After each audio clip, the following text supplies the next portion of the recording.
Él vino a dar libertad a los cautivos. Capítulo 3. Ingreso en la hermandad. Sandy se hizo muy amiga mía. Casi podría decir que la única amiga que tenía. La conocí en la iglesia en la reunión de jóvenes que mencioné. Yo no iba a la iglesia para oír del Señor, iba para relacionarme con otros jóvenes. Sandy y yo trabajábamos juntas en varios programas de jóvenes de la iglesia y en la escuela andábamos juntas, estudiábamos juntas y salíamos a tomar refresco juntas. Era bonita, tenía mejor posición económica que yo, vestía muy bien y era muy popular. No parecía importarle mucho lo que a mí se refería. Yo tenía la impresión que se había hecho amiga mía más por lástima que por cualquier otra cosa. Ignoraba que era reclutadora de la hermandad. Poco después del incidente con el futbolista, Sandy me dijo que había notado que yo tenía poderes que muy pocos tenían. Me dijo que sabía dónde podría averiguar para tener más de esos poderes. Escúchame, me dijo también, sé que te sientes sola y deprimida, y creo que tengo algo que te puede ayudar. La iglesia a la que asistimos no se interesa mucho en ti, y Dios tampoco se interesa por ti. Si se interesara, no hubiera dejado que nacieras como naciste. Entonces me ofreció la oportunidad de ir con ella a un campamento de jóvenes, patrocinado por el grupo, al que ella y su familia pertenecían. Lo llamaban Campamento de la Iglesia. Estaba situado en un pueblecito a varios kilómetros de allí. Se celebraría en el verano. Como no iba a haber clases en aquel tiempo y no tenía otra cosa que hacer, decidí ir. Le dije a mis padres que iba a ir a un campamento de la iglesia. En realidad no les importaba lo que yo hiciera. Me sentía temerosa y alborozada. Por fin había hallado una amiga y aquello resolvería el problema de mi soledad y las preguntas sobre el extraño poder que había en mí. Sandy me estuvo hablando del campamento por varios días antes de que fuéramos. Me lo describió como el lugar ideal en que me aceptarían y me harían sentir que me querían y que me necesitaban. Necesitaban mis poderes, me dijo, y estos podrían ser perfeccionados. Podría convertirme en un personaje importante y volverme famosa o rica, lo que yo quisiera. Mientras me hablaba sentía que aquel extraño poder en mí se agitaba y crecía.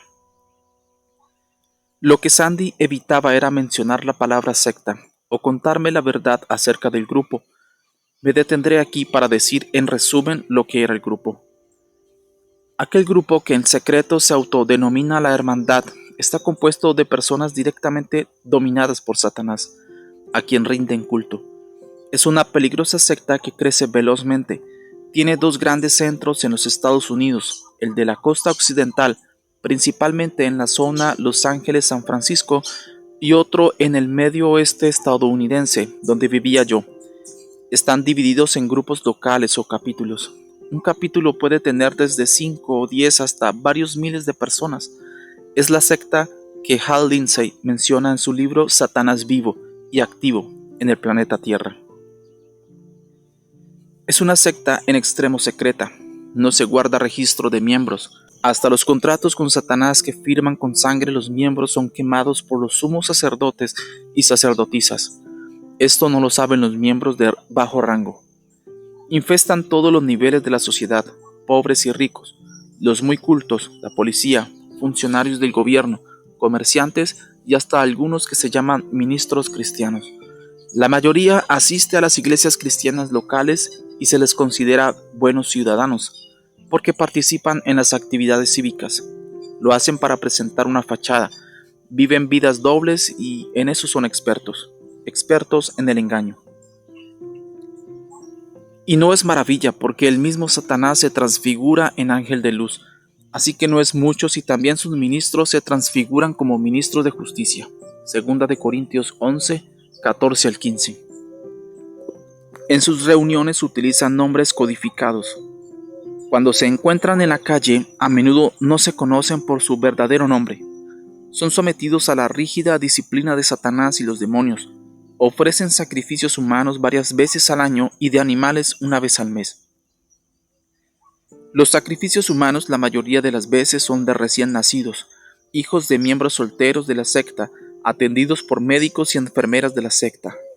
Como la madre no va a un hospital, no queda constancia ni del nacimiento ni de la muerte del bebé. Otros sacrificios son víctimas de secuestros o miembros de la secta que son disciplinados o se ofrecen voluntariamente, porque, supongo yo, ya no pueden vivir consigo mismos. Muchos de ellos son asesinos de sangre fría, en extremo habilidosos. Cada capítulo es dirigido por un gran sacerdote y una gran sacerdotisa. Estos llegan a esa posición ganándose el favor de Satanás por medios diversos y por haber ido obteniendo mayores poderes de brujería. Hay muchas luchas internas en el grupo. Dentro de la secta existe una élite de brujas llamada Hermanas de la Luz o las Iluminadas. En los Estados Unidos hay varios grupos ocultistas que se autotitulan los Iluminados.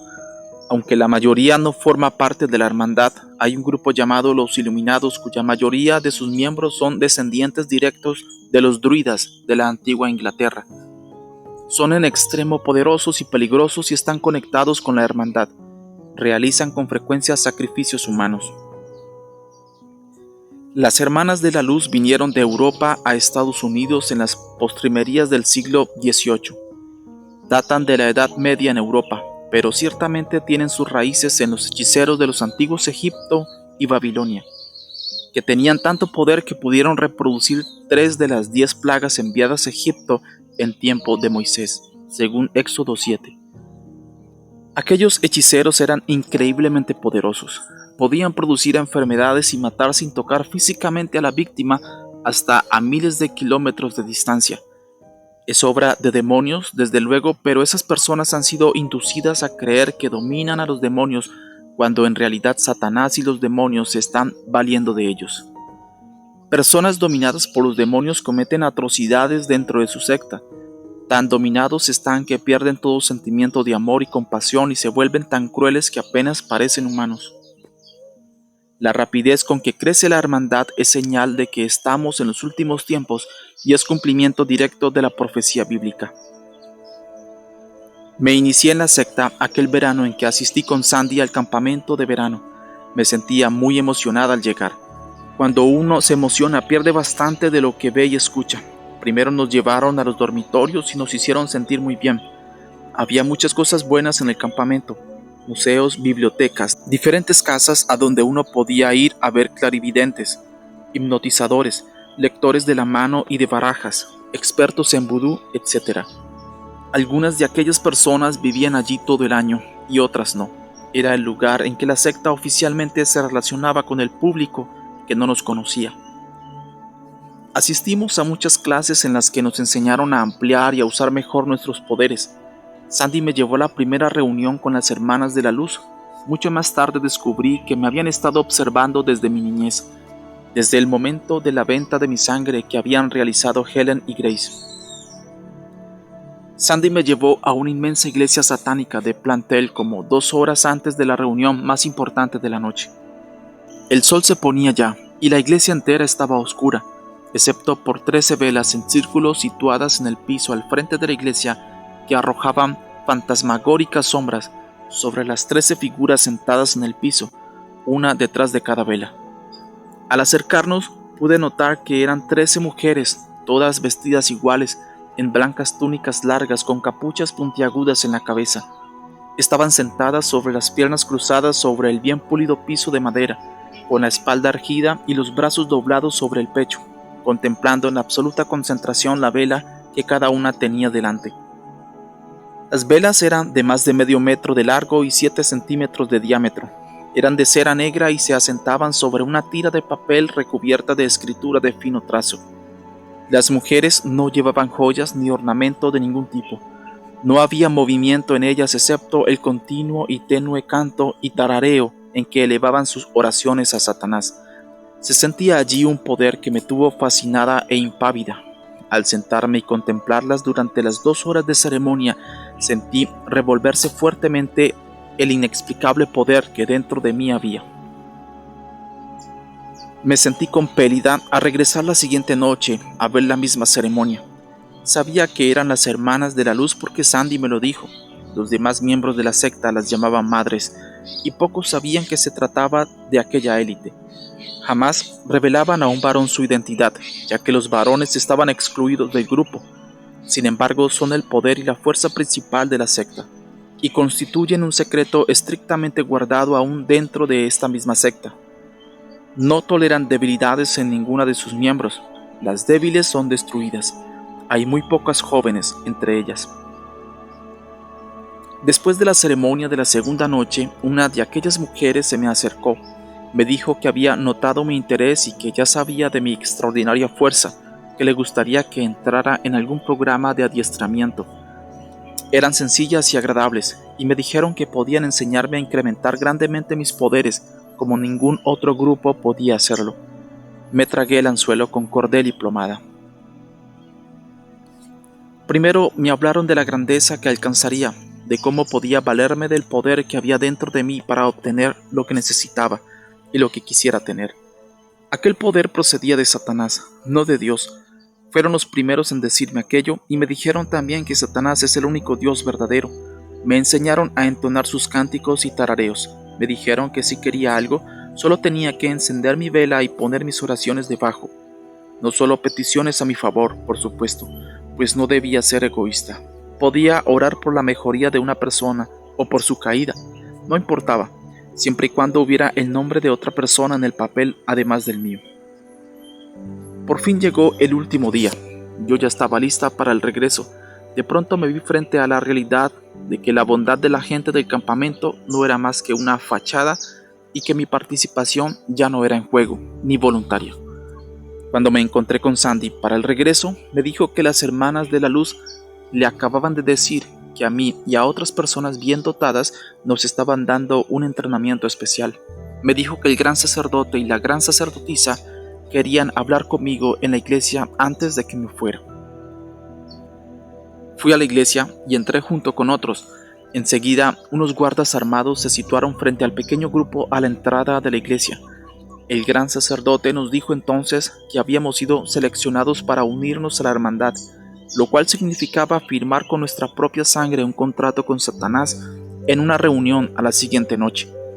Le pregunté qué decía el contrato y se me dijo que yo estaba entregando a Satanás mi cuerpo, alma y espíritu a cambio de muchas bendiciones. Se nos dijo que si no queríamos hacerlo, emplearían cierta persuasión para hacernos cambiar de opinión. Les dije que de ninguna manera iba yo a firmar un contrato así. La gran sacerdotisa me tomó aparte y me informó que no tenía alternativa. La miré fijamente a los ojos y le dije: «Vete al infierno, perra asquerosa. Creo que ustedes son horrendos, así es que no voy a firmar nada». Inmediatamente un guarda de gran estatura, que esgrimía una metralleta, se puso detrás de mí. Me agarró el brazo por la muñeca y me lo dobló hacia atrás y hacia arriba, con tanta fuerza que sentí que se me partía. Me ordenó que me arrodillara ante la gran sacerdotisa y le pidiera perdón por mi falta de respeto, y que si no lo hacía, me iba a estar golpeando hasta que lo hiciera. Enfurecida le grité: «Pues empieza ya, porque no me voy a arrodillar ante ninguna mujer». Me lanzó un manotazo con toda su fuerza y me dio con el puño en la sien.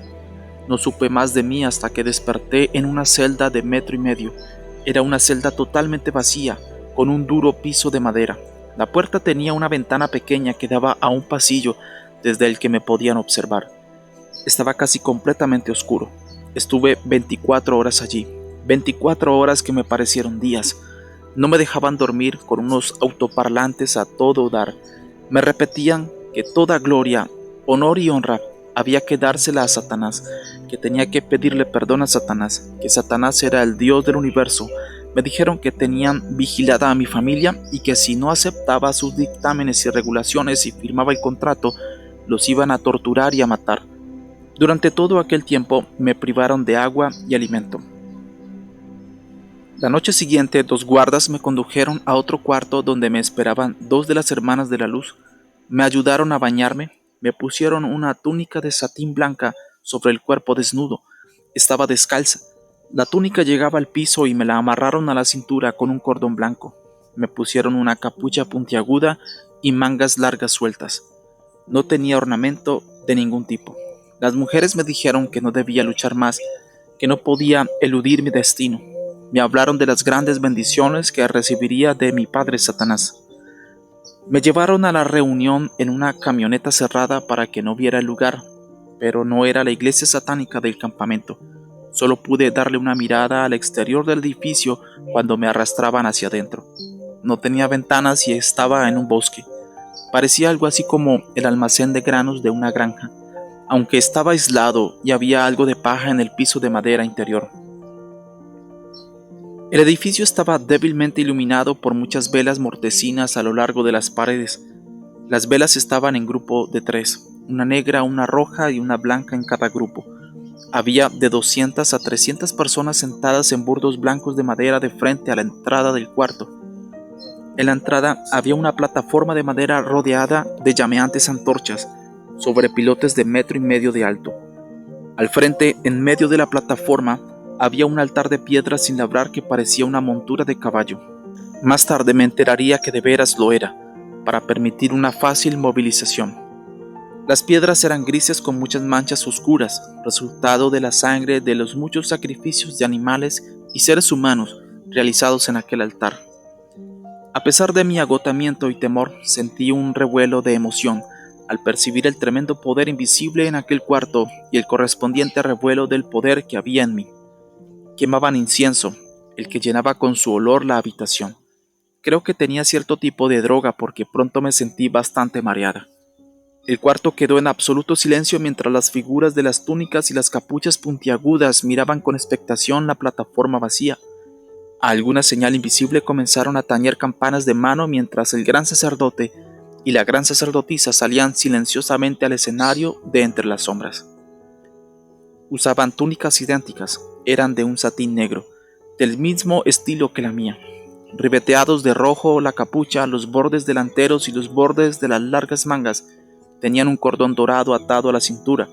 Iban descalzos, como los demás. Cada uno llevaba un cetro de 1 metro de largo. El de la gran sacerdotisa era dorado. En la parte superior tenía una cruz invertida con una serpiente que culebreaba de la manilla a la cruz. El cetro del gran sacerdote tenía el mismo diseño, pero era de plata. Los llevaban reverentemente en el pliegue del brazo. Su presencia era impresionante, y por primera vez tomé conciencia del tremendo poder que tenían, y los envidié. Había muchos guardias armados en aquella reunión, por dentro y por fuera del edificio. Era la primera vez que presenciaba un culto de verdad. Los demás no habían sido más que teatro y alarde. Después de las palabras iniciales, 2 guardias me condujeron frente al altar. A mí y a los demás nos presentaron a la congregación como nuevos miembros ansiosos de unirse al grupo. El gran sacerdote fijó su atención en mí y dijo: «Hermanos y hermanas de Satanás, os presentamos a esta joven llamada Hermana Valentía, mi nuevo nombre. Os la presentamos porque ha solicitado ser una de vosotros. Y ahora a nuestro Señor y Dios nuestro amo, Señor del universo y también el destructor Satanás, le decimos: esta joven, la hermana Valentía, la entregamos a ti para que obedezca tus órdenes y sea lo que tú quieras que sea. Le hemos prometido tus bendiciones según nos has indicado que prometamos». Me entregaron entonces un cuchillo para que me cortara el dedo, pero no quise hacerlo. Inmediatamente uno de los guardias me descargó un latigazo en la espalda que me hizo retorcerme en agonía, pero yo estaba determinada a no doblegarme ante ellos. Con un chasquido de la mano, la gran sacerdotisa le indicó al guarda que no me pegara más. En una voz que destilaba desdén le dijo que había maneras mucho más efectivas de mostrarme mi equivocación. Observé asombrada cómo ella y el gran sacerdote se situaban en los 2 extremos de una gran estrella de 5 puntas dibujada en el suelo del escenario. La estrella estaba pintada dentro de un círculo y en cada punta había una vela negra. Con un simple gesto, sin siquiera tocarlas, la gran sacerdotisa encendió todas las velas y a la vez entonces comenzó una imprecación y el gran sacerdote se unió a ella en la entonación del conjuro. La gente se unía al cántico en cierto punto cuando el tintineo de las campanillas lo indicaba. De pronto la estrella se vio envuelta en un murmullo de humo y luz enceguecedora. Al instante el cuarto se llenó de un mal olor como de azufre en ebullición, y un enorme demonio apareció en física manifestación en el centro del círculo, rodeado de llamas. Era inmenso, de casi 3 metros de alto. Me miró con ceño fruncido y amenazante mientras se mecía de atrás hacia adelante. La gran sacerdotisa, Grace, se volvió a mí y me dijo que si no le obedecía y firmaba el contrato, me entregarían al demonio para que me torturara hasta la muerte. Para mí fue suficiente. Jamás había sentido tanto miedo, pero a la vez codiciaba el poder que Grace, la gran sacerdotisa, había manifestado. Estaba determinada a volverme tan poderosa como ella, para poder vengarme de todo lo que aquella gente me había hecho. Cuando indiqué mi disposición a firmar el contrato, 2 mujeres se adelantaron y me colocaron una túnica negra sobre la blanca. La túnica negra era de algodón, pero con el mismo diseño de la blanca. El negro indicaba que ya no era una novicia. Tomé el cuchillo que me ofrecían y me herí bien el dedo. Entonces hundí una plumilla en mi sangre y firmé el contrato por el que entregaba mi cuerpo, alma y espíritu a Satanás. Inmediatamente después de firmar me sentí envuelta en una descarga de energía desde la punta de la cabeza a la punta de los pies. Fue tan fuerte que me derribó al piso. Mientras en el piso yo trataba de recuperarme, me di cuenta que Grace hacía otra imprecación. A duras penas me puse de pie solo para descubrir que Grace había llamado a otro demonio. Este se acercó a donde yo estaba y me dijo que iba a morar en mí. Extendió la mano y rudamente me agarró por los hombros antes de que yo pudiera decir algo. Inmediatamente me sentí morir, con un fuego abrasador que me recorría el cuerpo y volví a oler azufre. En medio de mi agonía me desmayé y no volví a saber de mí hasta que, sin miramiento alguno, me introdujo en la camioneta de regreso al campamento.